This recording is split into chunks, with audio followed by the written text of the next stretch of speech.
ಮೊದಲನೆಯ ಪ್ರಶ್ನೆ, ರಕ್ತದಲ್ಲಿ ಯಾವುದು ಹೆಚ್ಚಾದರೆ ಹೃದ್ರೋಗ ಬರುತ್ತದೆ? ಎ ರೆನಿನಿನ್, ಬಿ ಪ್ಲೇಟ್ಲೆಟ್ಸ್, ಸಿ ಕೊಬ್ಬಿನಾಂಶ, ಡಿ ಸಕ್ಕರೆಯ ಅಂಶ.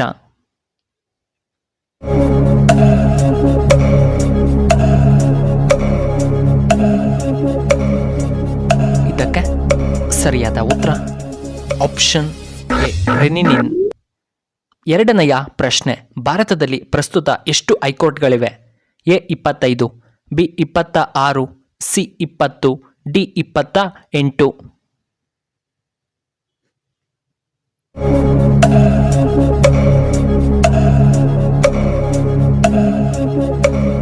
ಇದಕ್ಕೆ ಸರಿಯಾದ ಉತ್ತರ ಆಪ್ಷನ್ ಎ 25 ಹೈಕೋರ್ಟ್ಗಳಿವೆ. ಮೂರನೆಯ ಪ್ರಶ್ನೆ, ಡಿ ಮಾರ್ಟ್ ಯಾವ ದೇಶಕ್ಕೆ ಸೇರಿದಂತಹ ಕಂಪನಿಯಾಗಿದೆ? A India, B Russia, C America, D Japan.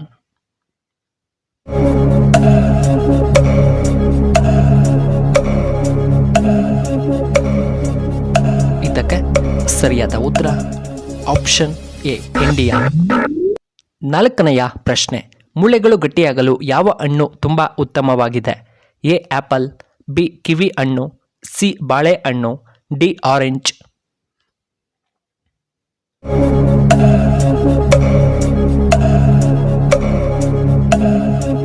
ಇದಕ್ಕೆ ಸರಿಯಾದ ಉತ್ತರ ಆಪ್ಷನ್ ಸಿ ಬಾಳೆಹಣ್ಣು.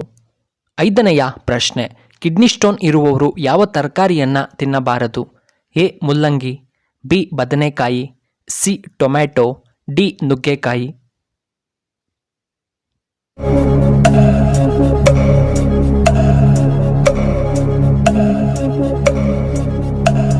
ಇದಕ್ಕೆ ಸರಿಯಾದ ಉತ್ತರ ಆಪ್ಷನ್ ಬಿ ಬದನೆಕಾಯಿ. ಆರನೆಯ ಪ್ರಶ್ನೆ, ಆರೋಗ್ಯವಾಗಿರಲು ಯಾವುದನ್ನು ನಾವು ತಿನ್ನಬಾರದು? ಎ ಸಕ್ಕರೆ, ಬಿ ಮಾಂಸ, ಸಿ ಜಂಕ್ ಫುಡ್ಸ್, ಡಿ ಉಪ್ಪು.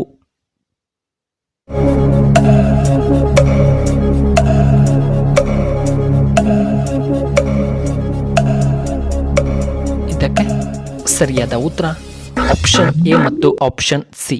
ಏಳನೆಯ ಪ್ರಶ್ನೆ, ಯಾವ ದಿಕ್ಕಿನಲ್ಲಿ ಮನಿ ಪ್ಲ್ಯಾಂಟ್ ಅನ್ನು ನಾವು ಇಡಬೇಕು? ಎ ಆಗ್ನೇಯ ದಿಕ್ಕು, ಬಿ ಉತ್ತರ ದಿಕ್ಕು, ಸಿ ನೈಋತ್ಯ ದಿಕ್ಕು, ಡಿ ವಾಯುವ್ಯ ದಿಕ್ಕು.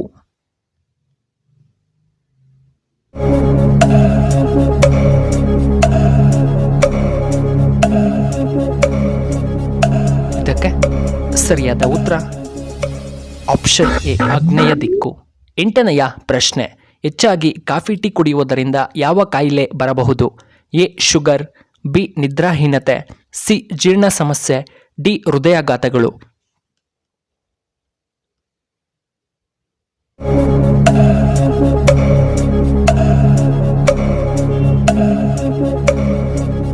ಇದಕ್ಕೆ ಸರಿಯಾದ ಉತ್ತರ ಆಪ್ಷನ್ ಎ ಶುಗರ್. ಒಂಬತ್ತನೆಯ ಪ್ರಶ್ನೆ, ಬ್ರೆಡ್ ತಯಾರಿಕೆಯಲ್ಲಿ ಯಾವುದನ್ನು ಹೆಚ್ಚಾಗಿ ಬಳಸುತ್ತಾರೆ? A Rebia, B bacteria, C East, D cornflour.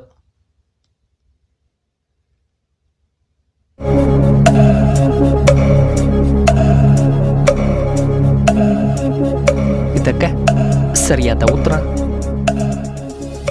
Option C East ಅನ್ನು ತುಂಬ ಬಳಸುತ್ತಾರೆ. ಹತ್ತನೆಯ ಪ್ರಶ್ನೆ, ಅಭಿಮನ್ಯುವಿನ ತಂದೆಯ ಹೆಸರೇನು? A Nakula, B Sahadeva, C Arjuna, D Dhritarashtra.